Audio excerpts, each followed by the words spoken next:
welcome to a special episode of the Gay News Network. Today, GNN turns 10 years old, so we're celebrating our first decade of broadcasting. Coming up on today's show, interviews with authors Chris Rice and David Mixner, a segment on the rise of same-sex domestic abuse. Next is off to Denver's Gay Rodeo. Then viewers will see a music video from the film Die Mommy Die, featuring drag personality Charles Busch. I hate these walls. I hate that sofa. The only part of the stump that doesn't make me puke is that door, because that's the way I'm getting out. All of this and more on the Gay News Network's special 10th anniversary show.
Thanks for joining us for another episode of the Gay News Network. I'm Andrea Cardy. And I'm Ben Newburn.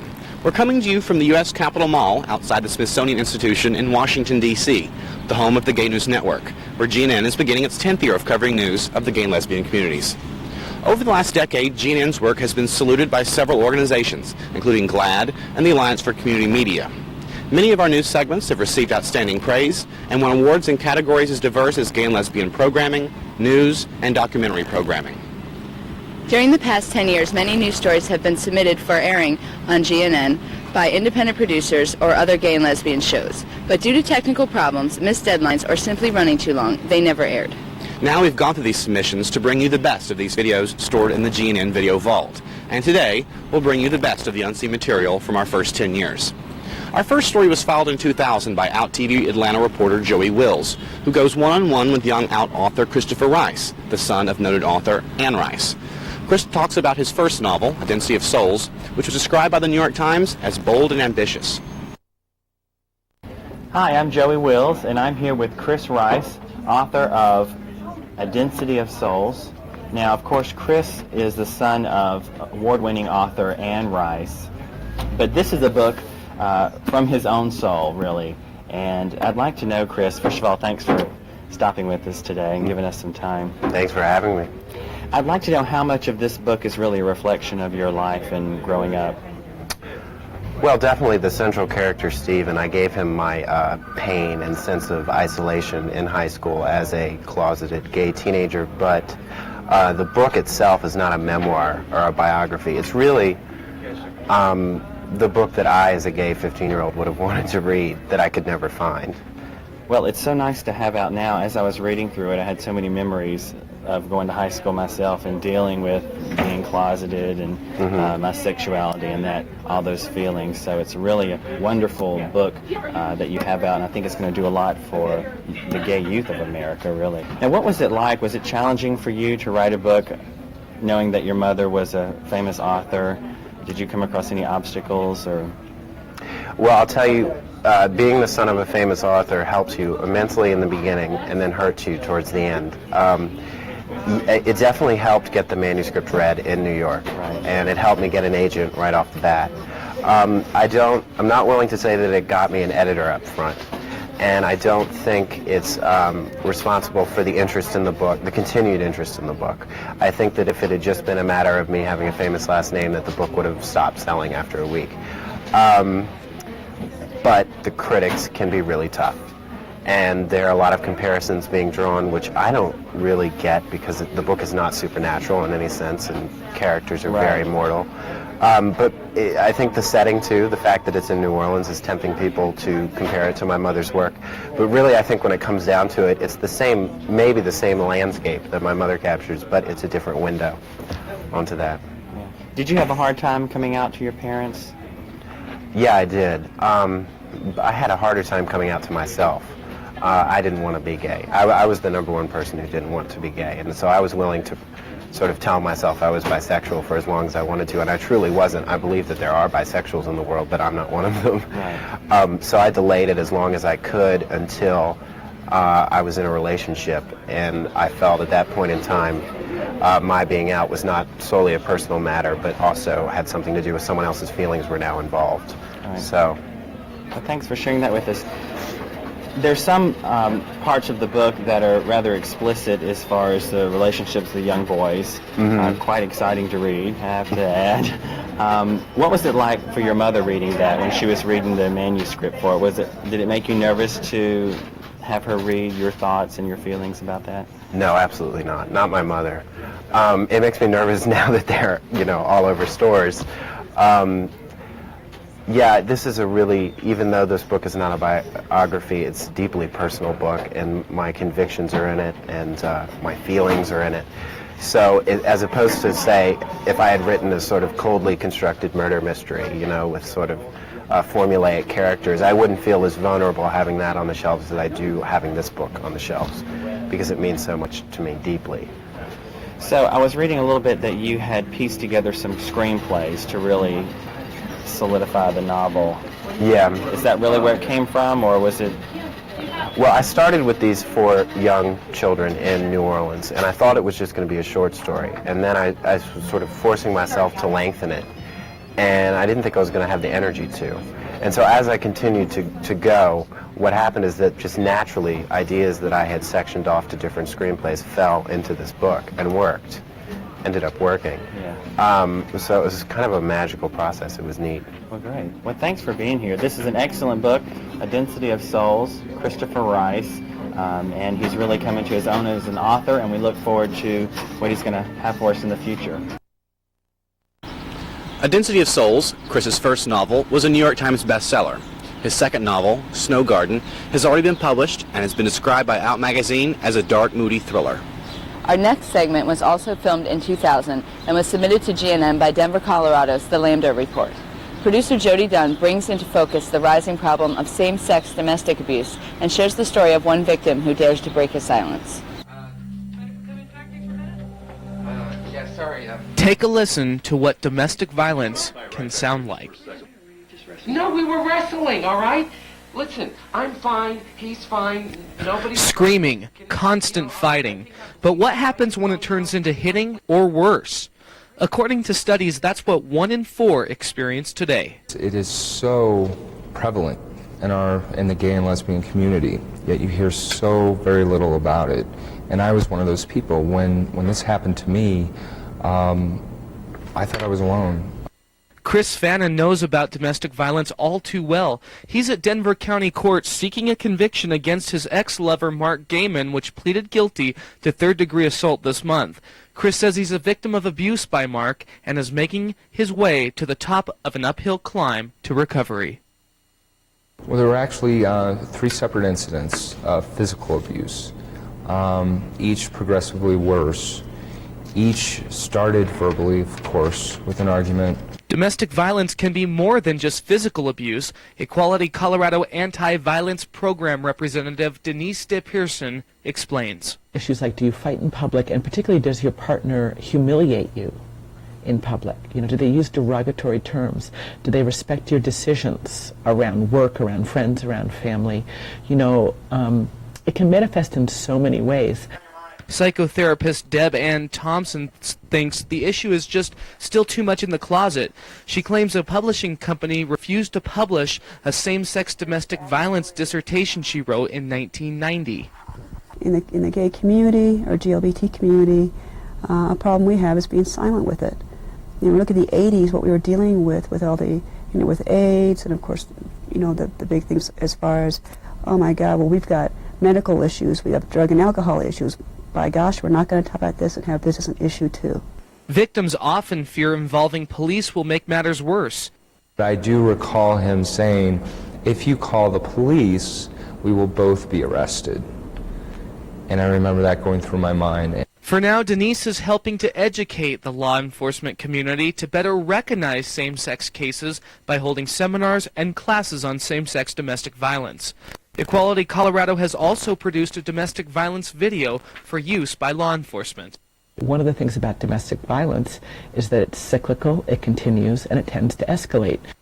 Unfortunately for some, domestic violence can escalate far enough to be deadly. As reported in an article in the Denver Post, a gay man was convicted of murdering his ex-boyfriend in cold blood. It's not only a physical component, it's an emotional abuse component.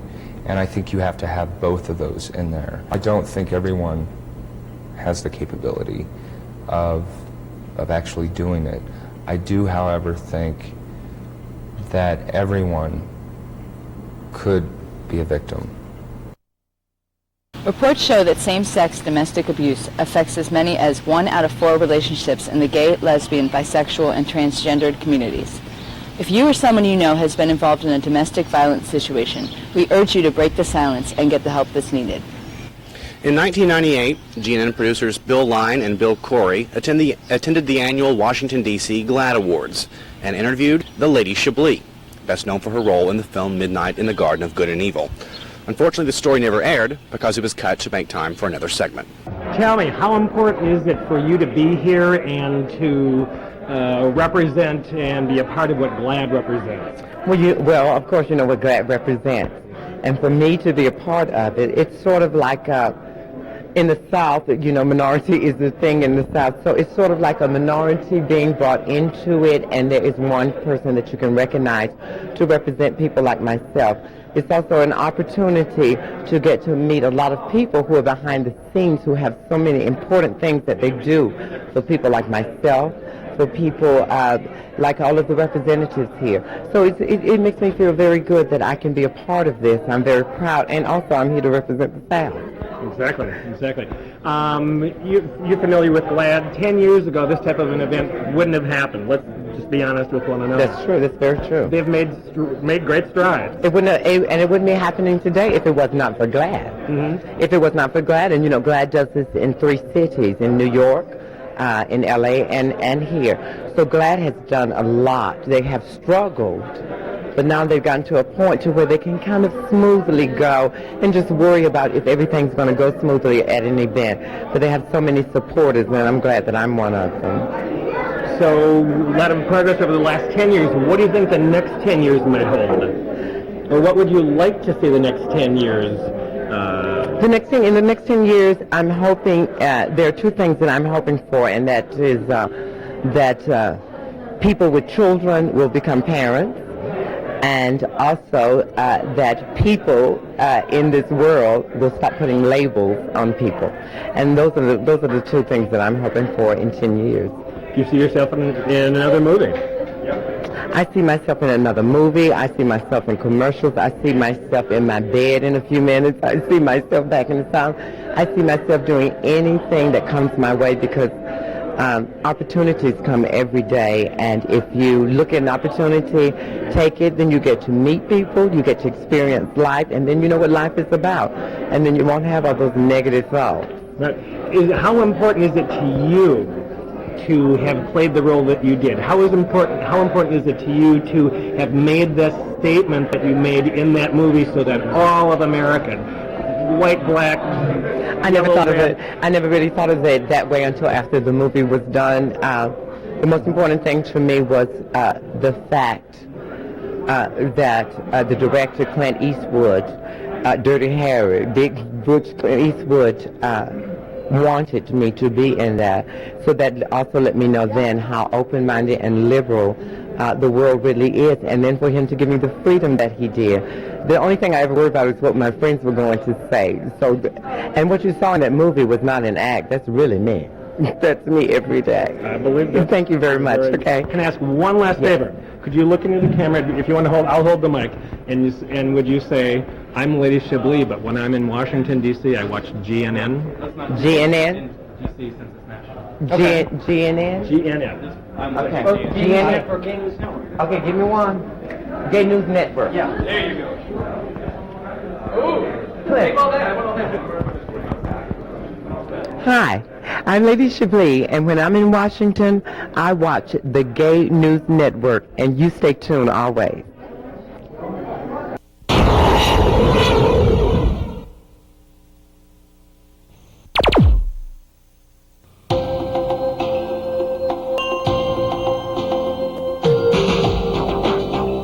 Gay and lesbian Americans, our rights, our lives are being challenged every day.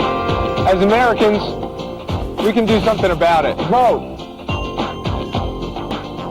If we don't vote, others will decide our future for us. Voting equals power. Power equals change. Your vote will make a difference. Come out voting. Register today. The next piece was submitted to us in the fall of 2000 and features an interview with author, gay political strategist, Democratic fundraiser, and presidential advisor David Mixner, who spoke to a meeting of the Atlanta Executive Network. Once called the most powerful gay man in America by Newsweek magazine, Mixner has written 2 best-selling books, his 1996 autobiography, Stranger Among Friends, and his latest book, Brave Journeys, Profiles in Gay and Lesbian Courage. David Mixner, welcome to Atlanta. Thank you. It's good to be here. Now, you were here back in the 60s, did I read, like down in South Georgia registering voters? Yeah, exactly. I was down in the Albany area and the Macon area. Maracus? Yeah, Maracus, Georgia. It was in 1968 we were putting the first integrated delegation challenge in the history of Georgia back then. Right.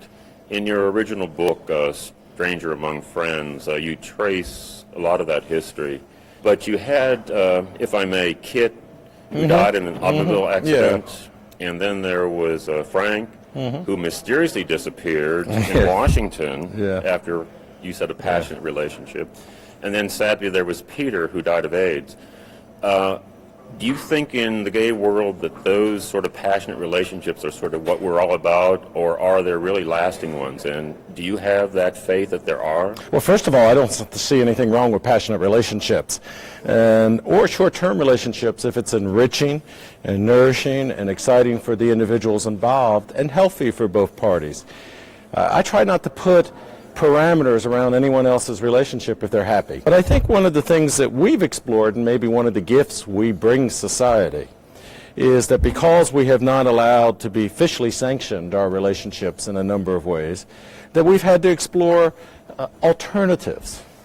And I think that in many ways that we are seeing in many of the heterosexual community copying some of those alternative ways that people can be together, love each other in a healthy, wonderful, positive sense, and at the same time meet the needs of a very complex society that we live in. Well, let's talk about the new book, Brave Journeys. You profile over about 50 years, 7 persons, gay men and lesbians, from the 2 ladies in San Francisco who founded Daughters of Bilitis to the new contemporary lady who is really on this forefront of the anti-hate campaign. The reason I wrote this book is because for the longest time when I was coming to terms with my homosexuality, I didn't feel like I came out of anything. I didn't feel like there was a tradition, a culture of who I was. And when I started looking into our history, I realized that I am an extension of a courageous, extraordinary group of people who has given us a history beyond belief. And that far from not coming out of anything, we come out of a great trail of tears, a great battle for justice from some remarkable individuals. In his address to Atlanta Executive Network, Mixner spoke emotionally about his dying friend Peter Scott and how courage can directly affect the future of American politics. No group should understand more than our community what it means to be allowed to be at the table. My partner was a man named Peter Scott. He died in 1989 of AIDS. I loved him dearly. We were together 12 years. In 1988, he had just a few months to live. And he had been in bed for 4 months. Come November, I came down to fix breakfast. He was laid there in bed. He says, "I'm ready to vote." And I said, "Peter, you can't. You haven't been out of bed in months. You have no energy." He was emaciated. He hardly had any weight left on him. He said, "Oh, yes, I can." I have to vote because I am in this bed. I have to vote because I don't want anyone else to be in this bed. 3 of us carried him to the car, laid him in the back seat, took him to the polling place, which was in a private house up a driveway. And he pushed us away and, almost like Jane Pittman, walked up that driveway by himself to cast his vote. Came out of the voting booth and collapsed, and we had to carry him home. How dare you not be registered? How you dishonor people like Peter Scott, who would give anything to be here today to participate in this great, remarkable history and journey that we all are a part of.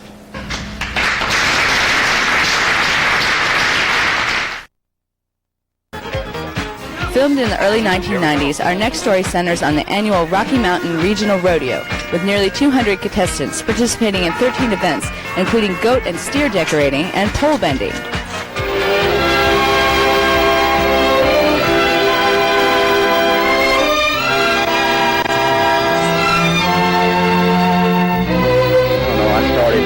Actually rodeoing about 7 years ago, whenever Texas first had their gay rodeo.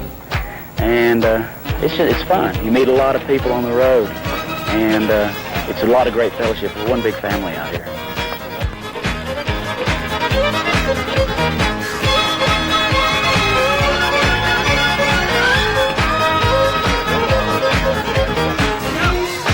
Here we go.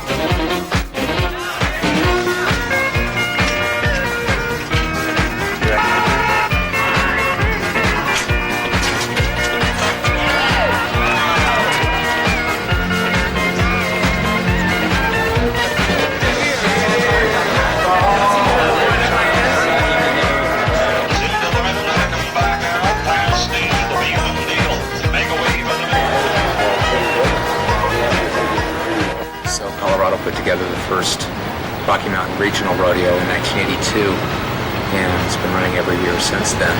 It's an annual event.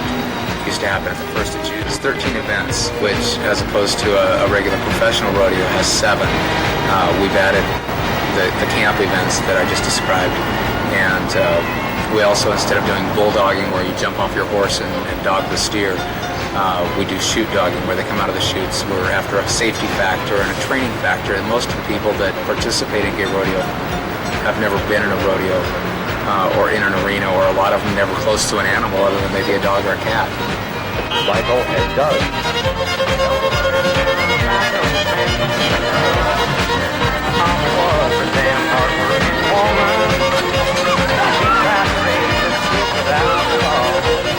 Fast moving teams, fast moving teams. The only one they had, they put a pair of jockey shorts on a goat. And those 2 events, you know, they're called camp events, and what they mainly are, they're for people who don't have horses or don't ride rough stock or anything, and they really want rodeo participation, and it's mainly for them.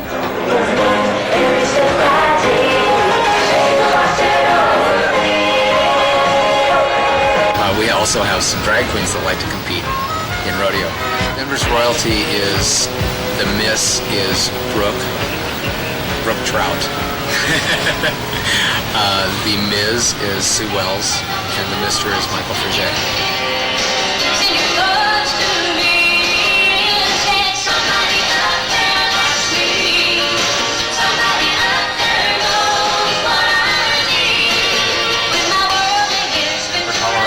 Insurance agent. Ron Roldan. Oh, yeah. To get attended into the family. Springs are all the way down the first weave, winds back around, weave back through the poles the other direction. The rest that keeps the pole small, and here she comes. She's on her way home. Give her a hand.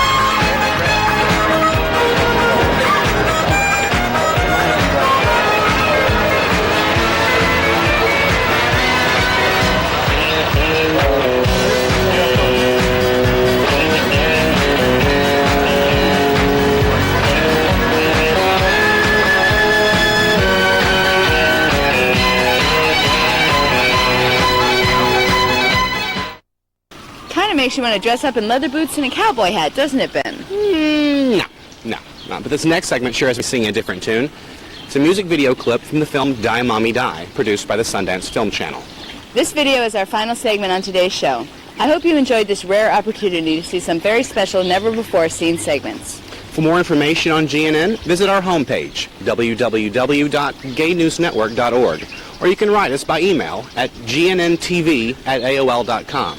For the Gay News Network, I'm Ben Newburn. And I'm Andrea Cardy. Life's supposed to be a bowl of cherries, but they're a bitter fruit if plucked too young.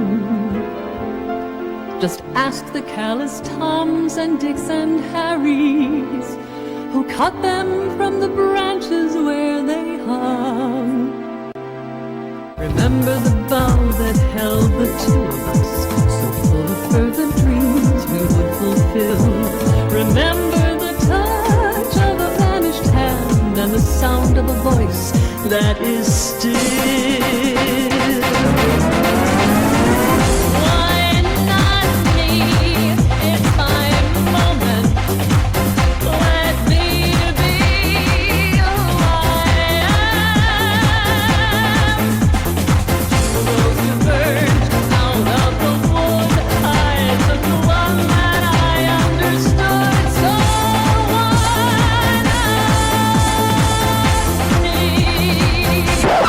You bring this monstrosity into this house? I always knew you were nothing but trash washed over the Canadian border. You're never gonna write a book about Mr. Sussman because I won't let you. You floor-scrubbing old hag. You've got nothing on me. And even if you did, who would believe you? You're a liar. The best performance tonight was you pretending to be your wife. A cheat? Oh my God! Oh, Lance. And a drunk. Won't you come home, Bill Bailey? Won't you come home? I missed you all day long. I learned by going where I have to go. I learned by being who I have to be. So why not me?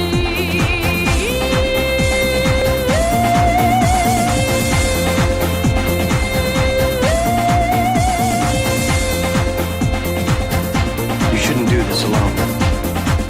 Thank you, Tony. But I won't be alone.